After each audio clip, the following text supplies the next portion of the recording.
अरे भाई, आपको वोट चाहिए, आप सरकार बनाएंगे सरकारी, और आप सारे सिस्टम को आउटसोर्स के माध्यम से कर दिए। अरे कम से कम शिक्षा और स्वास्थ्य को तो बख्श दीजिए, वहां तो आउटसोर्स को छोड़ दीजिए। अब सारी चीजों को आउटसोर्स के हवाले डाल दिया। आउटसोर्स में क्या होता है, सबसे पहला बात तो आप सर्च कर लीजिएगा, एक भी कंपनी इस राज्य की आउटसोर्सिंग जो एजेंसी है इस राज्य की नहीं है।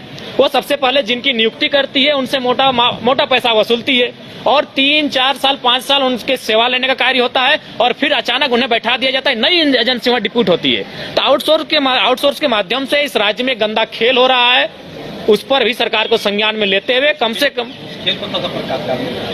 देखिए, उसमें अभी जैसे कि आप किसी भी सेक्टर में चले जाएं, चाहे वो शिक्षा का है, स्वास्थ्य का है, एजेंसियों के माध्यम से वहां कार्य लिया जाता है। जैसे कि आप अगर मान के चले कोई भी पद में या फिर कोई कार्य करना चाहते हैं, सेवा देना चाहते हैं, तो आपको नहीं करने से भी तो अनुमान 3 लाख 4 लाख रुपया जो आउटसोर्सिंग एजेंसी है वो आपसे लेती है। फिर आपको वो नौकरी पे रखती है, आपका पेमेंट 12,000, 15,000, 16,000 भी हो सकता है, और 4-5 सालों बाद वो एजेंसी वहां से चली जाती है, नई एजेंसी आती है, और नई एजेंसी नए वर्कर लेकर आती है, और फिर वो आंदोलन करते रहते हैं, धरना प्रदर्शन करते रहते हैं, उनकी सुनने वाला कोई नहीं। इससे बेहतर अच्छा है कम से कम शिक्षा और स्वास्थ्य को दुरुस्त करें और वहां आउटसोर्सिंग के खेल को समाप्त किया जाए।